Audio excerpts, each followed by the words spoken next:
923조 잠언 12장 17절부터 28절입니다. 진리를 말하는 자는 의를 나타내어도 거짓 증인은 속이는 말을 하느니라. 칼로 찌른 같이 함부로 말하는 자가 있거니와 지혜로운 자의 혀는 양약과 같으니라. 진실한 입술은 영원히 보존되거니와 거짓 혀는 잠시 동안만 있을 뿐이니라. 악을 꾀하는 자의 마음에는 속임이 있고 화평을 의논하는 자에게는 희락이 있느니라. 의인에게는 어떤 재앙도 임하지 아니하려니와 악인에게는 악화가 가득하리라. 거짓 입술은 여호와께 미움을 받아도 진실하게 행하는 자는 그의 기뻐하심을 받느니라. 슬기로운 자는 지식을 감추어도 미련한 자의 마음은 미련한 것을 전파하느니라. 부지런한 자의 손은 사람을 다스리게 되어도 게으른 자는 불임을 받느니라. 근심이 사람의 마음에 있으면 그것으로 번뇌하게 되나 선한 말은 그것을 즐겁게 하느니라. 의인은 그 이웃의 인도자가 되나 악인의 소행은 자신을 미혹하느니라. 게으른 자는 그 잡을 것도 사냥하지 아니하나니 사람의 부귀는 부지런한 것이니라. 공의로운 길에 생명이 있나니 그 길에는 사망이 없느니라. 아멘. 할렐루야. 일주일을 마치며 또 토요일 새벽에도 하나님 앞에 나와 기도드리는 모든 성도 여러분들과 온라인으로 함께 예배드리고 계신 김종원 장로님, 박정순 권사님, 임승자 집사님, 정정희 집사님, 안금영 권사님, 김건욱 권사님, 박성준 집사님, 유기양 권사님, 조태경 권사님, 조홍풍 권사님, 이송배 권사님, 양재순 권사님, 안친환 권사님, 반기욱 장로님 주님의 이름으로 축복합니다. 우리 안에 요즘 독감 유행하고 있고 또 코로나 역시 계속 유행하고 있는데요. 이게 바이러스라는 게 우리 몸에 들어오기 때문에 그 바이러스가 우리 몸에 들어와서 여러 가지 증상들을 만들어내게 되죠. 열이 많이 난다거나 기침을 한다던가 또는 콧물이 나온다던가 여러 증상들이 이제 바이러스 때문에 나오게 되죠. 그런데 시간이 지나고 약을 먹고 주사를 맞으면 바이러스가 사라지게 되고 점점 그 증상은 호전이 되고 이제 회복이 되게 돼 있습니다. 하나님이 우리를 창조하셨을 때는 하나님의 형상대로 만드셨습니다. 그래서 우리의 말과 행동과 모든 생각들이 하나님이 기뻐하시는 것만 할 수 있었습니다. 그런데 죄가 우리 안에 들어왔을 때는 어떻게 됩니까? 생각이 달라졌죠. 그리고 말이 달라졌습니다. 행동이 달라졌다라는 거죠. 전에는 하나님의 말씀이 법이었지 않습니까? 선악과를 먹으면 죽는다? 절대 가지 않았습니다. 그런데 뱀의 유혹 앞에서 그 죄가 우리 안에 역사하기 시작하니까 그 먹으면 죽는다는 것이 먹음직스럽게 보였고 그리고 손을 뻗어서 따먹었고 그리고 그 입에서는 뭐가 나옵니까? 변명이 나왔고 핑계가 나왔다라는 거죠. 오늘 우리가 우리 안에 있는 이 죄가 우리의 말을 바꾸고 생각을 바꾸고 행동을 바꾸는데 어떻게 바꾸겠습니까? 죄의 모습으로 바꾸게 되겠죠. 하나님이 기뻐하시지 않는 것들을 우리 안에서 자꾸 만들어 내고 있다라는 겁니다.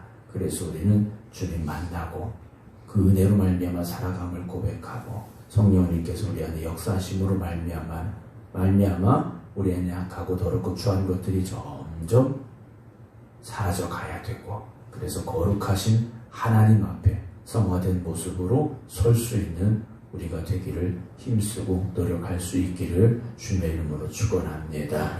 이제 입에 대한 말씀들이 계속 나오고 있는데요. 17절 보면 진리를 말하는 사람과 거짓 증인이 나옵니다. 당연히 진리를 말하는 사람의 입에서는 의가 나타날 수밖에 없고요. 거짓 증인의 입에서는요. 속이는 말이 나올 수밖에 없습니다. 법정에서조차도 거짓된 말들을 쏟아놓는 사람들이 있다라는 거죠.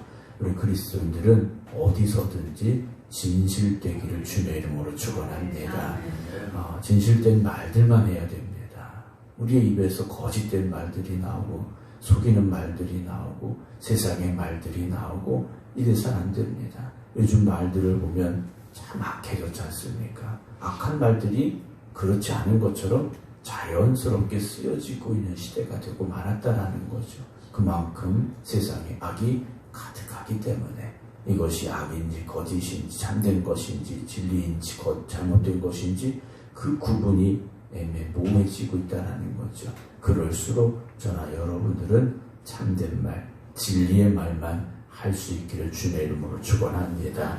그래서 말을 한번 해보면 알지 않습니까? 말을 통해서 그 사람의 세상적으로도 인격이 드러나고 지식이 드러나고 이런 모든 것들이 말을 통해서 드러나고 있는데 우리 믿음의 사람들은 한마디 한마디 정말 믿음의 말만 해야 되고요. 하나님이 기뻐하시는 말들만 할 수 있어야 됩니다. 18절에서는요. 칼로 찌름같이 함부로 말하는 자가 있거니와 지혜로운 자의 혀는 양약과 같다 했습니다. 말은 흉기가 될 수 있습니다. 말 한마디가 다른 사람을 찌르는 말이 될 수 있고 심지어는 죽이는 말도 될 수 있습니다. 그러나 지혜로운 말은 어떻게 됩니까? 아픔을 상처하는 말, 아픔이 그 상처를 치료하는 말, 치유하는 말, 회복시키는 말, 정말 사람을 살리는 말이 될 수 있다는 거죠. 우리가 함께 대화를 나누면서도 우리의 말이 칼이 되지 아니하고 약이 될 수 있고 치료제가 될 수 있고 회복시키는 그런 말들이 되었으면 정말 좋겠습니다. 19절에 진실한 입술은 영원히 보존되거니와 거짓된 혀는 잠시 동안만 있을 뿐이라는 거죠. 결국 진실은 드러나게 돼 있다라는 겁니다. 거짓은 잠깐은 그럴듯해 보이지만 이게 오래가는 게 아니지 않습니까? 보면 안다라는 거죠. 시간이 지나보면 드러나게 돼 있다라는 겁니다. 20절에 악을 꾀하는 자의 마음에는 속이는 것이 있고 화평을 의논하는 자에게는 희락이 있다, 즉 기쁨이 있다 라고 되어 있습니다. 악을 꾀하는 사람의 마음에는 계속해서 어떻게 하면 남을 속일까? 어떻게 하면 내가 더 이득이 될까? 이런 생각들만 있지만 화평을 의논하는 자, 화평을 말하는 사람의 그 입에는요 항상 기쁨이 평안함이 있게 되지 않습니까? 그러니까 거짓말하는 사람은 자기 마음도 불안할 수밖에 없는 것이고요. 이 잘못된 것이 드러날까 계속해서 그 거짓된 말들을 만들어낼 수밖에 없는 거지 않습니까? 21절 보면 의인에게는 어떤 재앙도 임하지 아니하려니와 악인에게는요 앙화가 가득하다 그랬습니다. 앙화라고 되어 있는데 원래의 뜻은 깨트린다, 또 악하게 되다 라는 뜻인데 오늘 본문에서는요 죄악으로 인해서 또 우리에게 찾아오는 어떤 슬픔이나 고난이나 고통 이런 것들을 의미하고 있습니다. 그래서 악한 사람들에게는요 그 고난과 고통이 찾아올 수밖에 없다라는 것이죠. 22절에서 거짓된 입술은요 하나님께 미움을 받는다고 그랬습니다. 거짓된 입술은요 하나님께 미움을 받. 교회 와서 아무리 찬송 열심히 부르고 간절히 기도하는 것 같아도 세상에 나가서 거짓으로 가득한 입술이라면 하나님이 기뻐하시지 않는다라는 거죠. 진실하게 행하는 자는 하나님이 기뻐하신다라고 되어 있습니다. 오늘 저와 여러분이 모두가 다 진실된 말, 정말 하나님이 기뻐하실 수 있는 말, 그런 행동, 그런 삶을 살아가기를 주님의 이름으로 축원합니다. 슬기로운 자는 지식을 감추어도 미련한 자의 마음은 미련한 것을 전파한다 그랬습니다. 슬기로운 자는요 자신의 그런 어떤 지식도 드러내려고 하지 않지만 미련한 자는요 자신의 미련한 걸 다 드러내놓고 다닐 수밖에 없다라는 겁니다.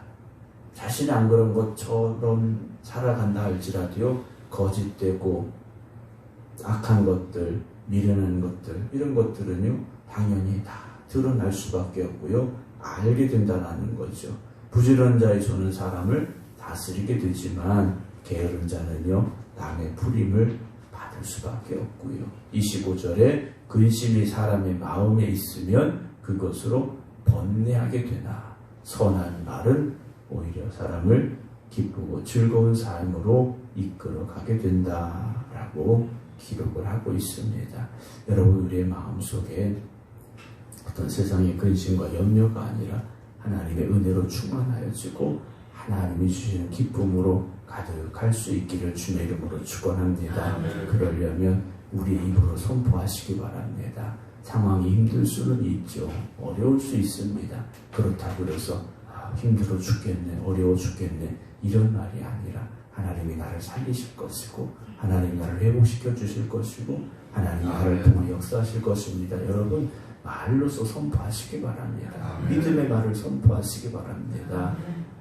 왜냐 말도 우리가 선포한 대로 이루어지는 힘이 있지 않습니까? 말에는 힘이 있습니다. 26절에 의인은 그 이웃의 인도자가 되지만 악인의 소행은 오히려 자신을 미혹하게 될 수밖에 없고요. 27절에 게으른 자는 그 잡을 것도 사냥하지 아니하나니 사람의 부귀는 부지런한 것이라 라고 되어 있습니다. 게으른 자는 그 잡을 것도 사냥하지 않는다 라는 의미는 두 가지로 볼 수 있습니다. 나가서 사냥을 해야 먹고 살 수 있는데 음식도 먹을 수 있는데 그것조차 하지 않는다라는 의미가 있고, 두 번째 의미는 먹을 걸 사냥은 해왔는데 그것조차도 음식으로 만들지 않는 게으름을 가지고 있다라는 말로 볼 수 있는데, 두 가지 다 게으른 사람의 그런 좋지 못한 모습들을 보여주고 있다는 거죠. 여러분 믿음의 사람은 부지런해야 됩니다. 믿음의 사람들은 부지런해. 여러분 부지런하시기 때문에 또 새벽에 기도하러 나오셨지 않습니까?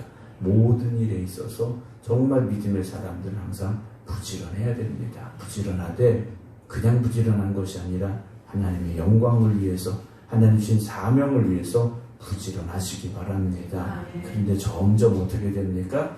게으러지게 돼 있다라는 거죠. 점점 게으러진다라는 겁니다. 우리가 가졌던 그 열심이 점점 식어지고 그 열정이 점점 식어지고, 그럼 어떻게 됩니까? 게을러진다라는 거예요. 점점 게을러진다라는 겁니다.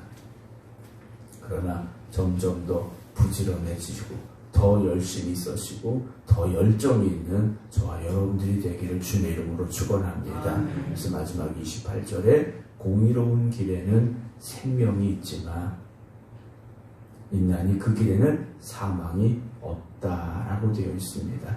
하나님이 인도하시는 길에 생명이 있습니다.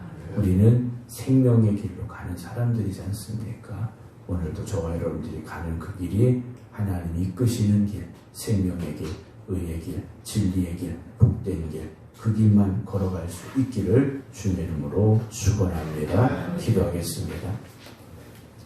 길과 진리와 생명 되신 주님께서 나를 따라오라고 부르셨기에 우리가 가야 될 길임을 고백하며 여기까지 왔습니다. 때로는 우리가 부족할 때도 있었고 연약할 때도 있었고 넘어질 때도 있었고 하나님 보시기에 부끄러운 우리의 모습일 때도 있었지만 그래도 이 길을 가려고 애쓰고 힘쓰며 여기까지 왔습니다. 이제 우리가 더욱 새로워지게 하시고 더욱더 변화되게 하여 주시어서 언제나 우리의 말과 생각과 행동이 하나님의 기쁨이 되게 하시고 하나님께 영광 올려드릴 수 있는 저희들이 되게 하여 주시옵소서. 믿음의 생각, 믿음의 말, 믿음의 행동을 할 수 있는 저희들 되게 하여 주시어서 정말 믿음의 사람들의 그 선한 영향력을 끼쳐갈 수 있게 하여 주시옵시고, 믿음으로 살아가는 이들에게 하나님께서 허락하시는 크신 은혜와 축복이 있게 하여 주시옵소서.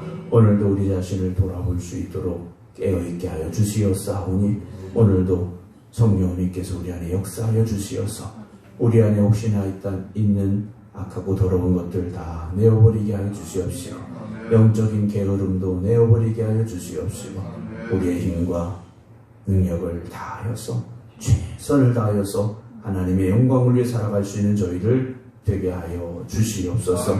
우리에게 주신 귀한 사명이 있음을 고백합니다.